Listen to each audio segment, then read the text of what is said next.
Okay, east and রিকেটসি আমাদের 6 নম্বর যেটা chapter ছিল, তো এটা আমাদের একটা ক্লাস হয়ে গেছে। তো প্রথম ক্লাসে আমরা মোটামুটি ইস্ট এবং রিকেটসি কি এবং এদের নর্মাল ফিজিওলজি বা এরা কীভাবে বংশবৃদ্ধি করে থাকে জাস্ট এগুলো আমরা দেখছিলাম। বিশেষ করে ইস্টের ক্ষেত্রে যে ইস্ট হচ্ছে কি যে ফাঞ্জাইয়ের দুইটা পার্ট, একটা হচ্ছে মোল্ড, একটা হচ্ছে ইস্ট। তো ইস্ট ছিল ইউনিসেলুলার আর মোল্ডটা ছিল মাল্টিসেলুলার, ঠিক আছে। তো ইস্টের মধ্যে আমরা ডিটেলস পড়ছিলাম কি যে ইস্ট কীভাবে সে বংশবৃদ্ধি করে বা তার ফিজিওলজিটা কি। আর দ্বিতীয়ত দেখছিলাম আমরা ইস্টের রিপ্রোডাকশন আর কি। রিপ্রোডাকশনের ক্ষেত্রে দুই ধরনের, একটা সেক্সুয়াল, একটা হচ্ছে অ্যাসেক্সুয়াল। তো অ্যাসেক্সুয়াল আবার দুই রকম ছিল, একটা বাইনারি ফিশন, একটা ছিল বাডিং। ওকে, তো এখন আমরা মোটামুটি ইস্টের জেনারেল ইনফরমেশনগুলো শেয়ার করা শেষ। তো আজকে আমাদের যেটা দেখতে হবে নতুন টপিক, যেটা pathogenic east.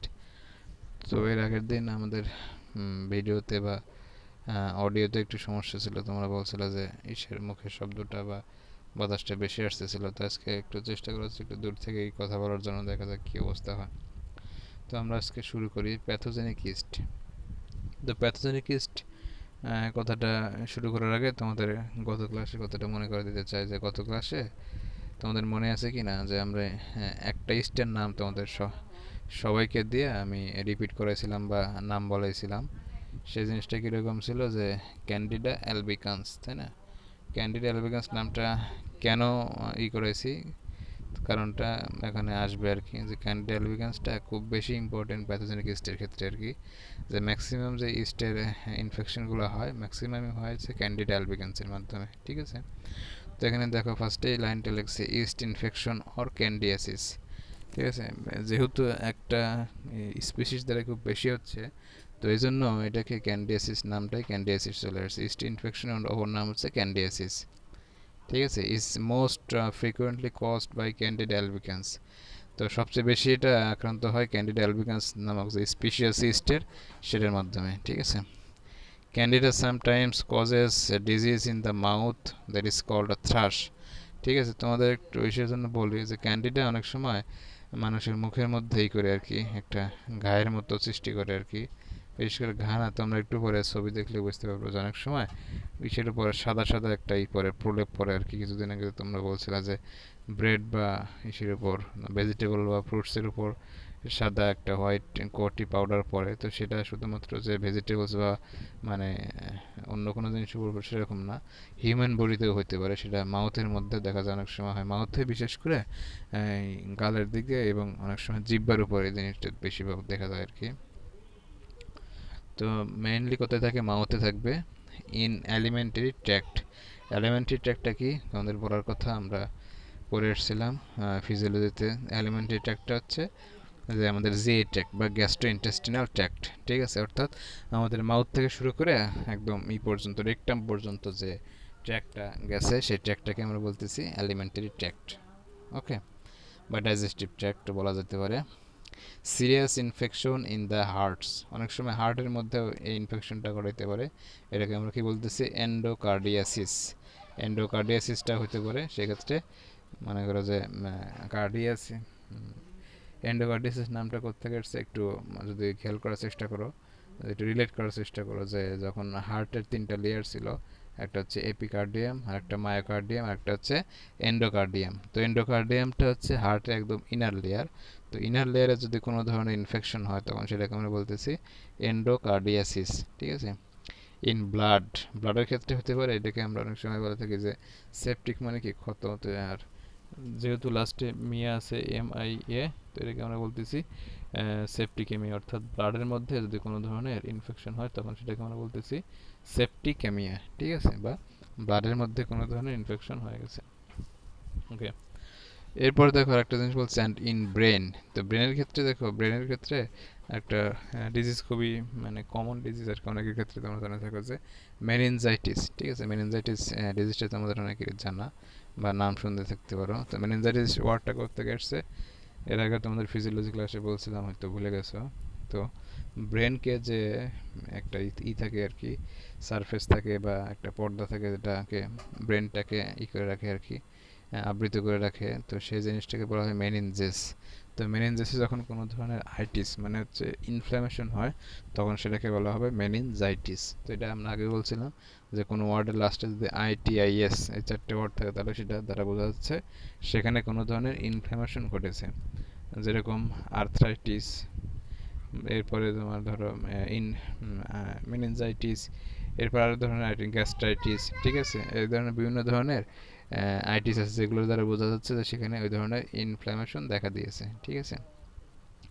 Immunosuppressed individuals, including AIDS patient, are unusually prone to candida infections of the skin and mucous membranes. তো এখানে বলতেছে যে যখন কোনো ধরনের ইমিউনোসাপ্রেসড পেশেন্ট, ইমিউনোসাপ্রেসডটা কি? ইমিউনোসাপ্রেসডটা আমরা এর আগের দিন করছিলাম। সেটা হচ্ছে যে যখন কোনো মানুষকে কোনো ধরনের অর্গান ট্রান্সপ্লান্ট করা হয় বা কোনো ধরনের এক বডির থেকে অন্য বডিতে কিছু ট্রান্সফিউজ করা হয়, সেক্ষেত্রে তার ইমিউনিটি বা তার যে নর্মাল যে ইমিউনিটি প্রসেস সেটা কী করে, ওটাকে বাধা দান করার চেষ্টা করে, যাতে সে বাইরের কোনো জিনিসকে গ্রহণ না করে। এখন এক্ষেত্রে যদি তাকে আমি সেগুলো নিতে বাধ্য করতে চাই, তাহলে বডিকে অবশ্যই কিছু ইমিউনোসাপ্রেসিভ এজেন্ট দিতে হবে, যাতে বডি তার নর্মাল ইমিউনিটি ফাংশন সে করতে না পারে। এটা হচ্ছে অপারেটিভ পেশেন্টের ক্ষেত্রে এক ধরনের ইমিউনোসাপ্রেশন। আর একটা হচ্ছে যে কোনো ধরনের ডিজিজ হয়, সেক্ষেত্রে ডিজিজের ক্ষেত্রে অনেক সময় ইমিউনিটি অনেক কমে যেতে পারে, বিশেষ করে যেটা এইডসের ব্যাপারে হয়। এইচআইভি ভাইরাস যেটা আছে সেটা কী করে, ইমিউনিটিকে সে মোটামুটি শেষ করে দেয় বলা চলে। তো এক্ষেত্রে তার ইমিউনোসাপ্রেসড একটা পেশেন্ট আর কি। তারা সাধারণত ক্যান্ডিডা ইনফেকশনের ক্ষেত্রে এই থাকে আর কি, একটু দুর্বল থাকে বা অসহায় থাকে। সেরকম কোথায়, যখন স্কিন এবং মিউকাস মেমব্রেনের ক্ষেত্রে। তো অনেক সময় ত্বক এবং মিউকাস মেমব্রেন যেটা, সেখান থেকে মিউকাস সিক্রেট করে, এরকম মেমব্রেনের ক্ষেত্রে এই জন্য জিনিসটা হইতে পারে। On people who are obese or diabetic, the areas of the skin with more moisture and tend to become infected. তো যখন কোনো ধরনের ব্যক্তি অনেক বেশি ধরনের অবেস, অর্থাৎ সে বেশি মানে ওভারওয়েট বা মোটা থাকে বা তার ডায়াবেটিস আছে, তো এরকম পেশেন্টের ক্ষেত্রে যে যখন তার যে এরিয়াগুলা, বিশেষ করে স্কিনের যে এরিয়াটা একটু ময়েশ্চার বা একটু ভেজা থাকে, তো সেক্ষেত্রে ওই জায়গাটা ইনফেক্টেড হওয়ার সম্ভাবনা অনেক বেশি থাকে। এটা স্পেশালি কাদের জন্য হয়, যারা একটু অবেস পেশেন্ট আর কি, বিশেষ করে তাদের জয়েন্টগুলা বা যে যেগুলো ভাঁজ হয়ে থাকে, বিশেষ করে আন্ডার আর্মস, তারপরে নেকের কিছু জায়গা, এরপরে লয়েনের কিছু পার্ট আর কি। তো এই পার্টগুলোতে দেখা যায় যে স্কিনটা সবসময় একটা ময়েশ্চার একটা কন্ডিশনে থাকে, কারণ অনেক সময় সোয়েট থাকে, এই সোয়েটটা অনেক সময় শুকায় না। তো সেক্ষেত্রে এই জায়গাগুলো ভেজে থাকার কারণে এখানে ইস্টটা খুব ভালো করে গ্রো করতে পারে। এজন্য এইসব জায়গাতে দেখা যায় বিভিন্ন ধরনের ই মানে ইচিং হয় বা এই ধরনের ইস্টের ইনফেকশনটা এগুলো খুব বেশি দেখা যায়। The infected areas become bright red with lessons on the borders. তো অনেক সময় এটা দেখার বোঝার উপায় হচ্ছে যে তার যে জায়গাটা ইনফেক্টেড হয়েছে সেই জায়গাটা কি হয়, লাল হয়ে যায় এবং চারদিকে একটা ক্ষত চিহ্নের মতো দেখা যায় আর কি, লেশন দেখা যায়, ঠিক আছে? তো ডান পাশে তোমরা যে চিত্রটা দেখছো, এর হচ্ছে ক্যান্ডিডা অ্যালবিগেন্সের একটা চিত্র, একটা দেখতে কিসের মতো, হলুদ একটা ইসের মতো সরার মতো আছে, ঠিক আছে? এরপর দেখো এখানে আমাদের আর কিছু প্যাথোফিজিওলজি দেওয়া আছে। তো এখানে লেখার দিকে আগে ফিগারের দিকেই চোখটা যাচ্ছে। তো এখানে তোমার ওই ইসের উপর, টাঙের উপর যে হোয়াইট একটা কোটি পাউডার বা একটা সাদাটে কোট পড়ছে, জিনিসটা কিন্তু ইস্টের, স্পেশালি বলতে গেলে ক্যান্ডিডা অ্যালবিগেন্সের ওই জিনিসটা এখানে পাওয়া গেছে। Skin and mucosal infections by Candida albicans are usually treated with topical applications of miconazole, clotrimazole or nystatin, ঠিক আছে?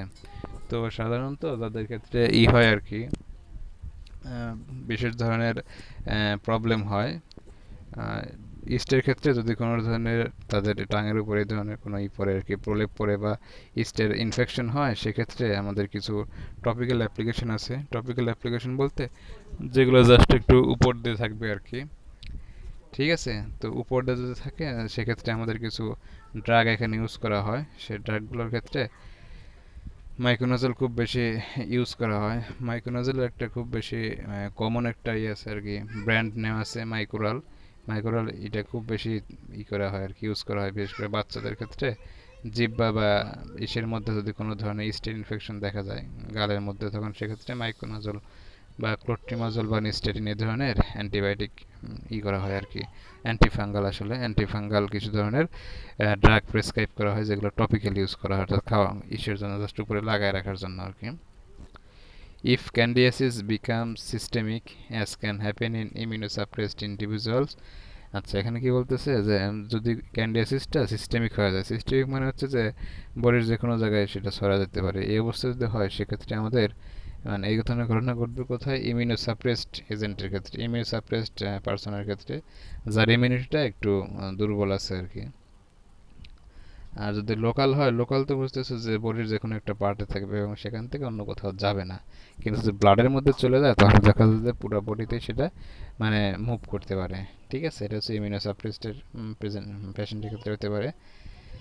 ফালমিনেটিং ডিজিজ, ফালমিনেটিং ডিজিজটা কি, on that appear suddenly and severely, ঠিক আছে, যেটা হচ্ছে খুব দ্রুত এবং মানে খুব সিরিয়াস একটা কন্ডিশন তৈরি করতে পারে। অ্যান্ড ডেথ ক্যান রেজাল্ট, এবং এক্ষেত্রে মৃত্যু হইতে পারে, বিশেষ করে সেপ্টিকেমির কথা যেটা বললাম, যে ব্লাডের মধ্যে যদি কোনো ধরনের এই ইনফেকশন দেখা দেয়। ঠিক আছে, the usual drug of choice to treat systemic candidiasis is fluconazole. ঠিক আছে, যদি কোনো ধরনের হয় আর কি, সিস্টেমিক ক্যান্ডিডিয়াসিস দেখা যায়, সেক্ষেত্রে ফ্লুকোনাজোল নামে এক ধরনের অ্যান্টিফাঙ্গাল এজেন্ট ইউজ করা হয় আর কি। এখানে বেশ কিছু ড্রাগ আছে যেরকম অ্যাজোল ড্রাগগুলো আর কি, ফ্লুকোনাজোল, এরপরে মেট্রোনিডাজোল, এগুলো হচ্ছে অ্যান্টিফাঙ্গাল টাইপের ড্রাগ আর কি। ঠিক আছে, এরপরে দেখো আর কি আছে, Candida glabrata is the second most Candida common Candida pathogen after Candida albicans. ক্যান্ডিডার আর একটা স্পিসিস আছে, সেটা হচ্ছে গ্ল্যাব্রাটা, এর হচ্ছে ক্যান্ডিডা অ্যালবিকান্সের ঠিক পরে এটা খুব বেশি ইউজ মানে ইনফেকশন ঘটায়, causing infections of urogenital tract and of the blood stream. এবং যেটা গ্ল্যাব্রাটা, এটা হচ্ছে ওই ধরনের স্পিসিস যারা সাধারণত ইউরোজেনিটাল ট্র্যাক্টে, বিশেষ করে ফিমেলদের ক্ষেত্রে ইউরোজেনিটাল ট্র্যাক্ট যেটা আছে, এইখানে তোমার খুব বেশি পরিমাণে দেখি করে এই ইনফেকশনগুলো তৈরি করে, এবং ব্লাড স্ট্রিমের ক্ষেত্রে এটাই বেশি ইনফেকশন তৈরি করে। অর্থাৎ ক্যান্ডিডা অ্যালবিকান্সটা সাধারণত মাউথ এবং অ্যালিমেন্টারি সিস্টেম এফেক্ট করে, কিন্তু ক্যান্ডিডা গ্ল্যাব্রাটা যেটা, সেটা ব্লাড স্ট্রিম এবং ইউরোজেনিটাল ট্র্যাক্টে সে অ্যাটাক করে। আচ্ছা, এগুলো গেলো আমাদের ডিজিজ কন্ডিশন। এখন ডিজিজ কন্ডিশন ছাড়াও ইস্টের বেশ কিছু মানে বেনিফিশিয়ারি কিছু ইফেক্ট আছে, বা আমরা ভালো কিছু কাজে ইউজ করতে পারি, সেই জিনিসগুলো দেখো। ফার্স্টে হচ্ছে ব্রেড মেকিং। ঠিক আছে, ব্রেড মেকিংটা তোমরা আগের থেকে পড়ে আসছো, যে রুটি প্রস্তুত করতে ইস্ট ব্যবহার করা হয় আর কি। তো ইস্ট ব্যবহার করার ফলে রুটিটা ভালো হয় কেন, কারণ ইস্টটা যখন, আচ্ছা আমরা জিনিসগুলো দেখি, ভিতরে লেখা আছে ডিটেলস, নতুন করে বলতে হবে না। For the manufacture of bread, east is mixed with white flower. ঠিক আছে, তো আমরা যদি রুটি তৈরি করতে চাই, আমাদের সাদা ময়দার সাথে ইস্টটা মেশাইতে হয় ভালো করে। After the process of fermentation starts, যখন ফার্মেন্টেশনটা শুরু হয় তখন কি ঘটবে, ethyl alcohol and carbon dioxide is formed. তো এখানে দুই ধরনের কম্পাউন্ড তৈরি হবে, একটা হচ্ছে ইথাইল অ্যালকোহল বা ইথানল, অ্যান্ড কার্বন ডাইঅক্সাইড, সেটা হচ্ছে কি কার্বন ডাইঅক্সাইডটা তৈরি হবে। The bread swells up and becomes spongy due to the pressure exerted by accumulated carbon dioxide. তো এক্ষেত্রে যে কার্বন ডাইঅক্সাইডটা হচ্ছে প্রডিউস হচ্ছে, সেটা তারা কী করবে, ওখান থেকে বের হওয়ার চেষ্টা করবে। যেহেতু বের হওয়ার চেষ্টা করবে কিন্তু বের হওয়ার জায়গা পাচ্ছে না, মানে একটু ইসের মধ্যে আছে, একটা কনসাইজড একটা এনভায়রনমেন্টে আছে, এটা বের হওয়ার জন্য সে বাইরের দিকে এটা একটা ফোর্স দিবে। তো এই ফোর্সের কারণে ভিতরে যে ব্রেডটা আছে এটা ধীরে ধীরে ফুলতে থাকবে, বা একটু ফাঁপা একটা স্পঞ্জ একটা চলে আসবে আর কি, শেপ চলে আসবে। The bread swells up and becomes spongy due to the pressure exerted by accumulated carbon dioxide. তো এক্ষেত্রে ভিতরে যে প্রেশারে থাকবে, সেই প্রেশারটা বাড়াবে কার্বন ডাইঅক্সাইড, এবং এর কারণে এর স্পঞ্জিনেসটা বেড়ে যাবে। Flavor and quality of bread is attained by selecting different strains of yeast. তো এখন এক্ষেত্রে যদি কেউ ভালো ব্রেড তৈরি করতে চায়, তাহলে তাকে এক্সপেরিমেন্টালি বেশ কিছু ইস্ট নিয়ে কাজ করতে হবে, যে ধরনের ইস্টে সে ভালো ফ্লেভার পাবে বা ভালো শেপ পাবে। তো সেক্ষেত্রে সে সেই ধরনের ইস্ট ইউজ করবে, এবং এর দ্বারা তার কোয়ালিটি এবং কোয়ান্টিটি অফ দ্য ব্রেড এটা ইমপ্রুভ করতে পারবে। তো এখানে একটা ইসের সাথে কোম্পানির সাথে অন্য কোম্পানির ডিফারেন্স, সে কোন ধরনের ইস্ট ব্যবহার করতেছে বা ইউজ করতেছে এটা সে কারো কাছে ডিসক্লোজ করবে না। আচ্ছা, এরপরে আর একটা ইউজ আছে প্রোডাকশন অফ অ্যালকোহল। তো অ্যালকোহল প্রোডাকশনের ক্ষেত্রে ইস্টের বেশ বড় ভূমিকা আছে। তো ইন্টারের কেমিস্ট্রি তোমরা সেকেন্ড পেপারে পড়ে এসেছিলা যে ইস্ট জাইমেস নামে একটা এনজাইম থাকে, সেখান থেকে ই হয় আর কি, সাধারণত গ্লুকোজ থেকে অ্যালকোহলটা প্রিপেয়ার করা হয়। Ethyl alcohol is manufactured by the fermentation of potatoes, cereals, molasses etcetera. তো ইন্টারন্যাশনাল পড়ছিল চিটাগোর থেকে ইথানল প্রস্তুত। তো এখানে মোলাসেসটা হচ্ছে চিটাগোর, সিরিয়ালসটা হচ্ছে দানাদার যে কোনো খাবার, আর পটেটো তো আলু। অর্থাৎ যে কোনো শর্করা বা যে কোনো গ্লুকোজ থেকেই সেখান থেকে ইস্টের মাধ্যমে ইথানল তৈরি করা যায়। অর্থাৎ আমরা একটা গ্লুকোজ নেব বা যে কোনো ধরনের শর্করা নেব, এরপরে সেখানে ইস্ট ইউজ করব। তো ইস্ট থেকে একটা এনজাইম সিক্রেট হবে, সেটা হচ্ছে জাইমেজ। তো জাইমেজ এনজাইমটা যখন সিক্রেট হবে তখন সেখান থেকে ইথানলটা তৈরি হবে, ইথানল এবং সাথে কার্বন ডাইঅক্সাইড প্রিপেয়ার্ড হবে। তো সেম মেকানিজম বা সেম বিক্রিয়া কাজ করতেছে ব্রেড তৈরিতে, কিন্তু এখানে অ্যালকোহলটা ইউজ হচ্ছে না, কিন্তু এখানে আমাদের মেইন ফাংশনটা থাকে অ্যালকোহলের। আচ্ছা, এরপরে পরের চ্যাপ্টারে দেখো ডান পাশে বেশ কিছু ডিলিশিয়াস কিছু ফুডের দিয়ে আছে, পিকচার দিয়ে আছে, যেগুলো দেখে তোমরা যারা একটু রেস্টুরেন্টে বা বাইরে খাওয়া দাওয়া করে দেখে চিনতে পারছো। আচ্ছা, এটা তোমাদের কুইজ থাকলো যে কী জিনিস এটা। আচ্ছা দেখো, 3 নম্বরটা হচ্ছে east as a source of food. তো এটা কোথায়, ইস্টটা কীভাবে খাওয়া যাইতে পারে বা এটা মানে খাদ্যে কীভাবে উৎস হতে পারে। East contains nutritive substances and proteins in sufficient quantities. তো ইস্টের মধ্যে বেশ ভালো পরিমাণেই থাকবে, মানে পুষ্টিকর এবং বেশ প্রোটিন থাকবে এবং বেশ পর্যাপ্ত পরিমাণে থাকে। আর dried yeast cells contain 40 to 50% of protein. তো এটা কিন্তু অনেক বড় একটা অ্যামাউন্ট, যে যদি ইস্ট সেলকে শুকানো হয় তাহলে সেক্ষেত্রে 40 থেকে 50% প্রোটিন থাকে। তো নর্মাল ফুডের মধ্যে শুধুমাত্র শুটকি মাছের মধ্যে প্রচুর বেশি পরিমাণে প্রোটিন পাওয়া যায়। দেখা যায় যে শুটকি মাছ যেহেতু শুকনা, তো ড্রাই হওয়ার পরে এর মধ্যে অ্যাবাউট 90% প্রোটিন এখানে পাওয়া যেতে পারে। ঠিক আছে, এই জন্য শুটকি খুব প্রোটিনের খুব বড় একটা সোর্স। ঠিক আছে, some strains of yeast have considerable amount of fat. কিন্তু কিছু ইসের ক্ষেত্রে ইস্টের ক্ষেত্রে বেশ ভালো পরিমাণে কিছু ফ্যাট পাওয়া যায়। তো যেহেতু এটা অ্যানিম্যাল ফ্যাট না, এটা হচ্ছে প্ল্যান্ট ফ্যাট বা বলা যায় প্রোক্যারিওটিক ফ্যাট, সেক্ষেত্রে অতটা হার্মফুল না অন্যান্য অ্যানিম্যাল ফ্যাটের মতো আর কি। East as a source of vitamins. তো এখানে ইস্টের একটা ভিটামিন হিসেবে ভালো একটা রোল প্লে করতে পারে। তো সেটা কীরকম হতে পারে, যে east with ultraviolet race produce vitamin D. তো আলট্রাভায়োলেট রের সাহায্যে ইস্টগুলো কী করে ভিটামিন ডি প্রডিউস করবে। তো ভিটামিন ডি হচ্ছে সাধারণত বলা হয় যে কোলেক্যালসিফেরল বা এটা ইসের একটা ডেরিভেটিভ।